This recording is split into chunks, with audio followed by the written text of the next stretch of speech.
नमस्कार, मैं नंदिनी नागर और आप देख रहे हैं वर्ल्ड हेडलाइन। उत्तर प्रदेश के जनपद बुलंदशहर में पिछले 12 दिनों से दस्तावेज लेखक एसोसिएशन और बार एसोसिएशन की अनिश्चितकालीन हड़ताल जारी है, जो कि ई रजिस्ट्रेशन के विरोध में है। और अगर मात्र एक नगर की बात करें तो इस व्यवसाय से लगभग 600 से 700 लोग जुड़े हुए हैं, जिसमें दस्तावेज लेखकों के मुकाबले अधिवक्ताओं की संख्या ज्यादा है। और अगर पूरे एक जिले की बात करें तो लगभग 2 से 2,500 लोग इस हड़ताल से प्रभावित हुए हैं और लगभग पूरा जिला इस ई रजिस्ट्रेशन से प्रभावित हो सकता है। हालांकि 12 दिनों से चल रही इस हड़ताल में 12वें दिन एक उम्मीद जगती हुई नजर आई, क्योंकि बताया जा रहा है कि इस मामले के संबंध में लखनऊ से बातचीत चल रही है। हालांकि अब वो बातचीत कहां तक पहुंची, इसकी तो कोई अभी तक सूचना नहीं मिल पाई है। परंतु वर्ल्ड हेडलाइन द्वारा एसोसिएशन के कुछ पदाधिकारियों से बातचीत की गई। बुलंदशहर सिविल बार एसोसिएशन के सह सचिव एडवोकेट मुकेश कुमार लोधी ने क्या कहा, आइए सुनते हैं। मैं मुकेश कुमार लोधी, एडवोकेट, सह सचिव सिविल बार एसोसिएशन बुलंदशहर। तो आपकी जो बार एसोसिएशन है, आज ये 12वां दिन है जी। आखिर आप लोग इतने जिद्दी क्यों हो रहे हैं कि हड़ताल पे बने हुए हैं? जिद की बात नहीं है, हमारी जो मांगे हैं सरकार से, जो सरकार हमारा अधिकार छीन रही है, उसके संघर्ष के लिए हम यहाँ पर बैठे हैं। मतलब इससे अगर ई रजिस्ट्रेशन हो जाता है, डिजिटल इंडिया हो रही है जी, और इससे तो फायदा ही होगा, नुकसान क्या है? फायदा होगा वो हम अपनी जगह कह रहे हैं, कोई दिक्कत नहीं आ रही। लेकिन सरकार ये चाहती है कि जो इस लेखन कार्य से जुड़े हुए लोग हैं, दस्तावेज लेखक हैं या वकील हैं, उनको हटा दिया जाए और सीधे केवल ठेके प्रथा पर ये ई रजिस्ट्रेशन कार्य दिया जाएगा। किसी भी एक व्यक्ति को वो ठेके पर उसे दे देंगे और वो ठेकेदारी अपने मनमानी तरीके से ही व्यक्तियों को रखेंगे और मनमानी तरीके से ही व्यवहार करेंगे लोगों के साथ में। जो हमारे यहाँ पर आमतौर पर देखते हैं कि देहात के लोग ज़्यादा हैं, जिनको इतनी समझ नहीं होती है, और वो प्राइवेट लोग क्या समझाएंगे उन्हें तो खुद ही जानकारी नहीं है। जिस प्रकार हम अभी देखते हैं कि इन्होंने जो है खतौनी में अंश निर्धारण किए हैं तहसील के अंदर, वहाँ पर इतना धांधलेबाजी है कि वहाँ पर ये पता ही नहीं है किसके हिस्से में कितनी ज़मीन आ रही है। आए दिन हम लोग जब देखते हैं, बैनामा करने के लिए बैठते हैं, उनसे पूछते हैं कि भैया हमें तो पता ही नहीं है। अब जब आम लोगों को इस तरह की जानकारी नहीं है तो आगे ई रजिस्ट्रेशन से क्या होगा? अब कोई आदमी आया प्रॉपर्टी डीलर धमका करके किसी को ले आ सकता है कि भाई इतनी ज़मीन लिखा, और चुपके से वो लिखवा के चला गया। अब यहाँ तो 10 लोग पूछने वाले बैठे हैं, भैया कितना हो रहा है? रजिस्ट्रार साहब पूछते हैं, हम पूछते हैं, तो सब ओपन हो जाता है। तो हमें बहुत आशंका है कि ये ई रजिस्ट्रेशन का जो कार्य है बहुत व्यापक तरीके से जो बेकार हो जाएगा। जिस तरह से जन सुविधा केंद्र खुले हैं जी, और उसके बाद में बहुत सारी डिपार्टमेंटल जो सुविधाएं वो लोगों को सामने आती है, हाँ। तो आप ये बताना चाह रहे हैं कि ई रजिस्ट्रेशन के बाद में दस्तावेज और ये बैनामे वगैरह की जो बात होगी, इसमें भी धांधलियाँ होंगी, खामियां नजर आएंगी? बिल्कुल बिल्कुल 100% होंगी, क्योंकि हमारे यहाँ पर जो ग्रामीण जब परिवेश है, 75% हमारी सिटी ग्राउंड में रहते हैं लोग, वो इन्हें जानकारी नहीं है। अब भी हम देखते हैं, कहते हैं कि भैया अब खाते से ट्रांजैक्शन होनी है। अब जब सारा ही ट्रांजैक्शन आपका जो है ई स्टाम्प खाते से कटेगा और पैसे जो फीस के हैं वो भी खाते से जमा होंगे। अभी तो खातों पे सुविधा उपलब्ध नहीं है। और दूसरी बात, अभी रजिस्ट्री ऑफिस में हम देखते हैं कि कनेक्टिविटी अक्सर जो डाउन रहती है यहाँ पर। जब हमारी पिछली प्रक्रिया में ही कनेक्टिविटी पूरी नहीं हो पाई तो नई प्रक्रिया में क्या होगा? अभी सरकार को चाहिए था कि पहले पूरी प्रक्रिया को, हमारी पुरानी प्रक्रिया को ही संभाले, तभी आगे कुछ हो उसमें। मतलब क्या नेट वगैरह की प्रॉब्लम रहती है? हाँ जी, बहुत रात हो जाती है, लोगों को नहीं हो पाती कि कल आना भैया, परसों आना, बड़ी दिक्कत उठानी पड़ती है। पहले होता था कि कई बार ये मामले सामने आते थे कि एक ही संपत्ति को 2-2, 3-3 बार बैनामा हो गया, अलग अलग लोगों को दे दी गई जी। तो ई रजिस्ट्रेशन से ये समस्या तो दूर हो जाएगी या नहीं? नहीं, अभी तो उसका ऐसा क्रियान्वयन होना अभी मुझे तो मुश्किल लग रहा है, क्योंकि अभी जैसे यहाँ पर रजिस्ट्री ऑफिस में केवल एक्ट में लिखा हुआ था कि भाई केवल आपको कागज चेक करने का अधिकार है, आपको वहाँ टोका टाकी करने का अधिकार नहीं है। तो रजिस्ट्रार साहब भी बस कागज चेक करेंगे, भाई स्टाम्प इस पर पूरा हो गया, बस बात खत्म। तो पहले तो एक्ट में ही ऐसा प्रावधान लाएं कि भाई हाँ आपको अधिकार हो गया, उसमें ये चेक करेंगे कि भाई खतौनी में नाम उसका है या पुराना बैनामा लेगा, उसको चेक करने का अधिकार हो। एक्ट ही पर संशोधित करे पहले सरकार। नहीं तो आपको हटा कहाँ रही है सरकार? ना, सरकार यही तो आ रही है ना दिक्कत। सरकार केवल इन लोगों को हटा करके उसे प्राइवेट ई रजिस्ट्रेशन में दे रही है उसको। कुछ नए लोगों को रोजगार मिल जाएगा, आपको क्या दर्द है? ना, हमें क्या दिक्कत आ रही? सरकार रखे, सरकार उन्हें भी रोजगार दे और हमें भी रोजगार, हमारे रोजगार से वंचित क्यों करे? आपको ये चिंता है कि आपका रोजगार जो है अभी इन्होंने कुछ दिन पहले ये दिया था कि हम फ्रंट ऑफिस खोलेंगे। उस फ्रंट ऑफिस में केवल यही है कि वो सरकार केवल एक व्यक्ति को दे दिया, उन्होंने कहा अपना ऑफिस बनाओ आप। जो निबंधन ऑफिस खुले हुए हैं सरकार के, वो तो केवल नाम मात्र के रहेंगे, वहाँ पर एक अधिकारी रह गए और वहाँ पर जो ई ऑफिस खोल रहे हैं, ये फ्रंट ऑफिस खोलेंगे, उसमें ठेकेदार को दे दिया गया अपना ऑफिस खोलिए। वहाँ पर जो ये अब सर्विस सेंटर खुले हैं उस तरीके से वहाँ रजिस्ट्रेशन होगा और रजिस्ट्रेशन होने के बाद में सरकारी वेबसाइट पर डाल दिया जाएगा। वो लखनऊ से घूम करके वो यहाँ आ जाएगा, हमारे जैसे जिस तहसील पर हम को भी होगा डॉक्यूमेंट, वहाँ पर रजिस्ट्रार को चेक करेंगे, प्रोसेस कर देंगे भैया ओके हो गया, अब इतना काम। चलिए आपसे बात। इसके बाद हमारी बातचीत दस्तावेज लेखक सतीश चंद्र भटनागर से हुई, जिन्होंने नई व्यवस्था लागू होने के बाद रजिस्ट्री कार्यालय से जुड़े जिले के हजारों दस्तावेज लेखकों, हजारों अधिवक्ताओं और इन लोगों से जुड़े टाइपराइटर, चाय वाले आदि की मजदूरी करने वाले तबके के सामने रोजी रोटी का संकट आने की आशंका भी व्यक्त की। प्रदेश सरकार द्वारा बेनामा लेखक की पारंपरिक प्रक्रिया के ई रजिस्ट्रेशन करने पर अनेक तकनीकी और कानूनी खामियां भविष्य में होने से इनकार नहीं किया जा सकता। आइए सुनते हैं। क्या नाम है आपका? सतीश चंद्र भटनागर। भटनागर साहब, आप दस्तावेज लेखक हैं और काफ़ी पुराने भी हैं जी। तो आप इस बदलाव को किस नज़रिए से देख रहे हैं, क्यों विरोध पे हैं? हम इसलिए विरोध पर हैं कि हम लोगों का कारोबार कम करने के लिए गवर्नमेंट अपने लिए वो चाहती है कि हम इसका निजीकरण कर दें। निजीकरण में क्या होगा, हम लोग सब बेरोजगार से हो जाएंगे और जो हम लोगों के साथ परिवार है, छोटे छोटे जो काम करते हैं, उनका सबका परिवार वंचित हो जाएगा। आज ये तो बात है कि काफ़ी लोग जुड़े होते हैं बहुत जुड़े व्यवसाय से जी। कुछ दुकानदार भी जुड़े होते हैं, जो चाय वाला है, जो पानी वाला है, चाय वाला है, पानी वाला है, टाइपिस्ट है, हमारे यहाँ स्टाम्प मेले हैं, फोटो स्टेट की दुकानें हैं, सब ये सब वंचित हो जाएंगे तो उनका बेरोजगार खत्म हो जाएगा। अच्छा, बुलंदशहर में कितने लोग इस व्यवसाय से जुड़े यहाँ हुए हैं? कम से कम जो 700-800 हज़ार आदमी करीब। अच्छा, जी। पूरे जिले में या सिटी में? नहीं, सिटी में भी हैं और जिले में तो ही जाने, जिले में काफ़ी हैं। जिले में जाने। और यूपी की अगर बात करें तो? और यूपी में तो कम से कम जो आपके 1.5-2 लाख के करीब आदमी जुड़े हुए। अच्छा, आप ही परेशान हैं या ये स्टाफ वाले लोग भी परेशान हैं, ये जो सब रजिस्ट्रार वगैरह हैं? स्टाफ तो ये कह रहा है हमारे पास रजिस्ट्री लाओ, जब हम ही लोग कोई काम नहीं करेंगे तो रजिस्ट्री कहाँ से आएगी उनको? मेरी एक अधिकारी से बात हुई थी, उनका ये कहना कि भाई जो सरकारी डिपार्टमेंट के बेनामे हैं, रजिस्ट्रियाँ हैं, सरकारी रजिस्ट्रियाँ हैं, जैसे BKDA की हुई या गंगा एक्सप्रेस वगैरह की है, वो हम करेंगे और कर रहे हैं। नहीं, उसमें हम भी चाहते हैं जो सरकार अपना निजीकरण से करा रही है BKDA में या उसमें, तो वो कराए, हमें कोई ऐतराज़ नहीं है। जो वो होगी इसकी रजिस्ट्रेशन, वो तो हम लोगों के थ्रू होगा भाई।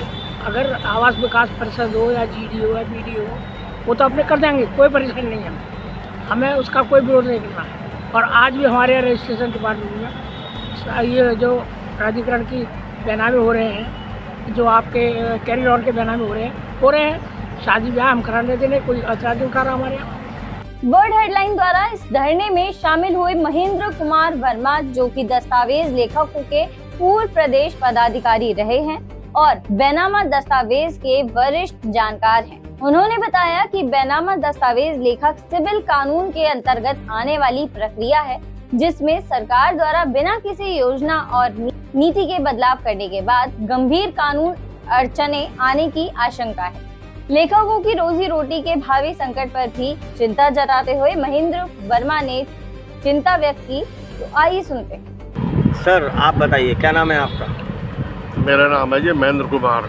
महेंद्र कुमार जी, ये जो हड़ताल आपकी है, क्यों हड़ताल कर रखी है, क्या कमी आ गई? कमी क्या है कि हमारी जो सरकार है जी, वो निजीकरण के पक्षधर है, जा रही है। और दूसरी बात ये कि निजीकरण में जो ये 20,000 30,000 एम्प्लॉयज़ पर देंगे दस्तावेज लिखने के लिए, मेरे ख्याल से तो इनको यही पता नहीं है कि दस्तावेज की लैंग्वेज की क्लॉज क्या क्या है। आप बताइए, दर्शकों को बताइए जरा। वो बताऊंगा मैं जी। जितनी भी ये हमारे यहाँ दस्तावेज हैं जी, वो सारी सिविल रूल के अंतर्गत है। शासन रूल के अंतर्गत एक भी नहीं है। शासन केवल इंतजाम कर सकती है रजिस्ट्री करने का, कार्य कर सकती है केवल। कानून के मामले में वो नील-बटा-नॉल है, सिविल के कानून के मामले में। मतलब कानून से छेड़छाड़ की आप बात जी कर रहे हाँ, हैं? कानून से छेड़छाड़ होगी, अब बता दीजिएगा। तो क्या आप अगर किसी दस्तावेज पर हाँ, कोई मुकदमा चलता है, हाँ, समझे, कहाँ जाएगा? डीएम के पास या मुख्यमंत्री के पास थोड़ी जाएगा, हाँ, वो हाँ, सिविल में जाएगा। वहाँ सिविल अपने कानून से देगा, इनके कानून से नहीं देगा। आप जरा सा हमारे दर्शकों को महेंद्र जी ये बताइए, क्योंकि जो आपने मुद्दा उठाया है बड़ा अहम है। आपका कहना है कि ये अधिकार ही सरकार को नहीं है, शासन को, प्रशासन को नहीं है? अधिकार को नहीं कह रहा मैं ये कह रहा हूँ कि इन्हें रूल की पता नहीं है। सिविल रूल इट इज क्या है? सिविल रूल क्या है? सिविल रूल के आधार पर हमारी हर दस्तावेज की जो लैंग्वेज है, एक एक पॉइंट्स जो हैं, एक एक कोटेशंस जो हैं, एक एक सेंटेंस जो है सिविल रूल के अंतर्गत है। तो इन्हें क्या पता है? सब रजिस्ट्रार को पता नहीं है। पीसीएस आगे पहले तो जो है LLB और LLM आता थे। आप ऐसा क्यों समझ रहे हैं कि ई रजिस्ट्रेशन अगर होता है तो वो नियम? ई रजिस्ट्रेशन से हमारा कोई विरोध नहीं है, मैं आपको पहले बता दूं। हमारा विरोध ये है कि हमारे जो इन्वॉल्वेशन है वो ख़त्म की जा रही है। समझ रहे हैं आप ना? बिल्कुल बिल्कुल। हमारा जो इन्वॉल्वेशन है, जैसा कि स्टाम्प बेल्डरों का स्टाम्प तो दे, लाइसेंस तो दे दिया, लाइसेंस तो कुछ नहीं करा है इन्होंने, लेकिन जब स्टाम्प ही नहीं मिलेंगे तो वो क्या भुट्टे बुड़ेंगे? अब एक विशेष व्यक्ति को ई स्टाम्प का ठेका दे दिया गया। उसने सब डीलर पर दे दिए अपने, जैसे कि पहले खजाने के जो जी बिल्कुल बिल्कुल बिल्कुल गवर्नमेंट के सब डीलर थे, जी जी, ना कि किसी विशेष व्यक्ति के थे। जी बिल्कुल बिल्कुल। अब वो ई स्टाम्प जो स्टाम्प के जो वेंडर बने हैं वो एक विशेष व्यक्ति के हैं, ना कि किसी गवर्नमेंट के हैं, समझे? वो भी छीन रही है। इसमें तो ऐसा भी हो सकता है, एक बार तेलगी का एक मामला आया था फर्जी स्टाम्प का, तो वही प्रक्रिया दोबारा भी दोहराई जा सकती है। फर्जी स्टाम्प कहाँ से आएगा? कहाँ से आएगा? उसी के पास से आएगा। कहाँ से आएगा भाई? जो मैं ये नहीं कह रहा, आपने कहा फर्जी स्टाम्प आएगा, कहाँ से आएगा भाई? अगर किसी एक व्यक्ति को दे दोगे तो उसकी निष्ठा पर कहाँ से? धरती में तो उपजेगा वो, वही ऊपर ही स्टेज से आएगा। बिल्कुल आएगा। हमें क्या पता कि वो जो असली है नकली है? Okay okay. पब्लिक को क्या पता कि असली है नकली है? जी। अभी जो 12वां दिन है हड़ताल का, यहीं लौटते हैं। 12वां दिन यहाँ हमारे यहाँ 12वां दिन है, हाँ। लेकिन आज 18वां दिन है उत्तर प्रदेश में। 5 दिन भी हो गए। अच्छा, यहाँ तो अभी ये कब तक जारी रखेंगे आप? जब तक हमारी मांग पूरी ना हो जाए। और अभी तो हम शांति में बैठे हैं। हो सकता है अगर उग्र हो सकता है। बिल्कुल 100%। जब हमारी रोजी रोटी छीनेगी। हाँ। आपको एक बात बता दूं छोटी सी जी। हर मजहब में, हर वर्ग में जी, हर धर्म में एक व्यवसाय के लिए, रोजी के लिए भगवान से, अल्लाह से खोपड़ी मार मार कर होता है आदमी। बिल्कुल होता है, रिजक जिसे कहते हैं। जी हाँ। और हम लड़ रहे हैं तो क्या गलत लड़ रहे हैं? हम कोई कत्ल कर रहे हैं, डकैती डाल रहे हैं किसी की? अपने मौलिक अधिकार है, हिंदुस्तान का fundamental right of constitution India. आप अगर उत्तर प्रदेश की बात कर रहे हैं तो कितने लोग इससे प्रभावित हो सकते हैं? मेरे ख्याल से कम 10 लाख आदमी सीधे सीधे। 100%। क्योंकि मैं उत्तर प्रदेश का एक पदाधिकारी रह चुका हूँ, यूनियन का आज भी हूँ। जी। उनसे जुड़े हुए लोग और बाकी के उनके परिजन इस यूनियन से। जी। आपकी डिमांड अब सीधी सीधी क्या है? इस पूरे या तो ये जो है ये रजिस्ट्रेशन का जो प्रावधान है खत्म किया जाए, और नहीं करते तो हमारा इन्वॉल्वेशन, हमारे स्टाम्प बेल्डरों का जो इन्वॉल्वेशन है स्टाम्प के जरिए वो खत्म नहीं किया जाए।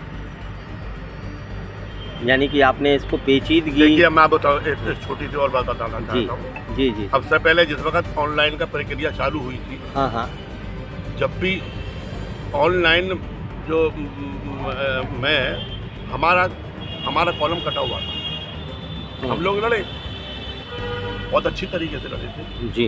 उन्होंने हमारी सुनी बात और सुन करके उन्होंने एक कॉलम दे दिया, प्रपत्र तैयार करता, समझे ना।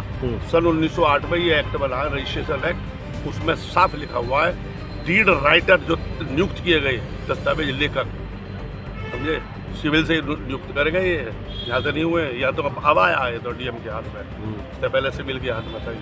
मेरे पिताजी का लाइसेंस सिविल रूल से बना हुआ, उसमें साफ लिखा हुआ था कि विक्रेता या दस्तावेज लेखक या अधिवक्ता जो है ड्राफ्टिंग कर सकता है।